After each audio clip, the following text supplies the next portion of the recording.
Hello, bachcho. Let's read this question. So this question says, a body is projected vertically upward from the surface of a planet of radius capital R with a velocity equal to 1 by 3, the escape velocity of the planet, the maximum height attained by the body. Body कितनी maximum height attain करेगी ये आपको बताना है, ठीक है. And we have given the four options. आपने four options given किए हुए हैं. तो देखिए बच्चों, इस क्वेश्चन का की कॉन्सेप्ट आप क्या लिख सकते हैं. The key concept of this question. बच्चों, इस क्वेश्चन को ना आप एसके वेलोसिटी एनर्जी कंजर्वेशन से सॉल्व कर लेंगे वैसे हम इसको, ठीक है, लेकिन एसके वेलोसिटी भी लिख लेते हैं, ठीक है. This will be the key concept of this question, ठीक है. A body is projected vertically from the surface of a planet, ठीक है. एक ये आपका प्लेनेट है, ठीक है. ये आपका कोई प्लेनेट है जिसकी रेडियस आपकी कैपिटल आर क्वेश्चन में बोल रखी है. मास नहीं की मैंने मान लिया इस कैपिटल है, ठीक है. फ्रॉम द सरफेस, सरफेस से हम इसको थ्रो कर रहे हैं, ठीक है. ये आपका स्मॉल है, मास है.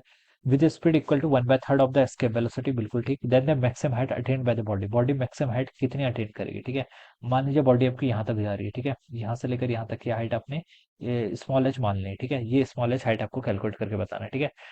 ठीक है, maximum height attain. Maximum height का क्या मतलब होता है बट मैक्सिमम हाइट का तो ऑलवेज हमेशा यही मतलब रहे कि जो आपकी फाइनल वेलोसिटी है वो जीरो के इक्वल जानी है, ठीक है. तो आप एनर्जी कंजर्वेशन का यूज कर लीजिए. किसका? एनर्जी कंजर्वेशन का यूज करेंगे, ठीक है. बच्चों देखिए, एनर्जी कंजर्वेशन से मैं क्या बता सकता हूँ. इस पोजीशन को मैं 1 बोल देता हूँ, इसको मैं 2 बोल देता हूँ. 2 क्या है आपकी मैक्सिमम हाइट की पोजीशन, 1 क्या है जब भी सरफेस पे था. जब भी सरफेस पर था तो मैकेनिकल एनर्जी कंजर्वेशन से बता सकता हूँ इसके पास कौन कौन सी एनर्जी. सबसे पहले इसकी काइनेटिक एनर्जी, क्योंकि हम इसको थ्रो कर रहे हैं विद सम वेलोसिटी. क्वेश्चन बोला गया equal to 1/3 of the escape velocity, यानी कि एस्केप वेलोसिटी की 1/3 इसकी इनिशियल वेलोसिटी है. तो हाफ स्मॉल एम इंटू इसकी वेलोसिटी v/3 का स्क्वायर, ये तो उसकी इनिशियल काइनेटिक एनर्जी होगी, ठीक है. यहाँ पर इसके कारण क्या होगी, गर्थ के कारण ग्रेविटेशनल पोटेंशियल भी होगी, और वो कितनी होगी, -g capital M small M divide by minus sign क्यों है आपको पता है. Earth gravitational potential always negative होता है, ठीक है. तो ये आपका इतना हो जाएगा. ऑलराइट. तो this is the total energy when it is at the surface, ठीक है. जब ये पोजीशन 1 पर थी तब इसकी टोटल एनर्जी हो जाएगी. जब बच्चों देखिए 2 पर पहुंच जाएगी, ठीक है. 2 पर पहुंचने का क्या मतलब है, मैक्सिमम हाइट पर, मैक्सिमम हाइट पर फाइनल वेलोसिटी जीरो, तो काइनेटिक एनर्जी का कोई कंट्रीब्यूशन नहीं आएगा. किसका कंट्रीब्यूशन आएगा, सिर्फ पोटेंशियल एनर्जी का, और वो कितनी होगी, -g small M M divided by, देखिए टोटल डिस्टेंस यहाँ से यहाँ तक की कितनी होगी, आर प्लस एच के इक्वल. आर इसकी रेडियस होगी, एच हाइट वो एक्स्ट्रा अलग से होगी, ठीक है. तो आर प्लस एच के इक्वल आ जाएगा, ये वैल्यू हो जाएगी. अब बच्चों देखिए इसको सॉल्व कर लीजिए. स्मॉल एम से स्मॉल एम से स्मॉल एम कैंसिल, और कुछ कैंसिल हो रहा है, ठीक है. तो ये वी स्क्वायर बाई 9 हो जाएगा, ठीक है. बाई 2 करेंगे तो आपका वी का स्क्वायर बाई आपका 18 हो जाएगा, ठीक है. ये वैल्यू इतनी होगी, इज इक्वल टू, ठीक है. ये वैल्यू देखिए बच्चों किसके इक्वल होगी, -gm, ठीक है. इस टर्म को अगर मैं कॉमन कर लूँ, ठीक है, राइट साइड लेके, तो 1 divide by R plus H हो जाएगा.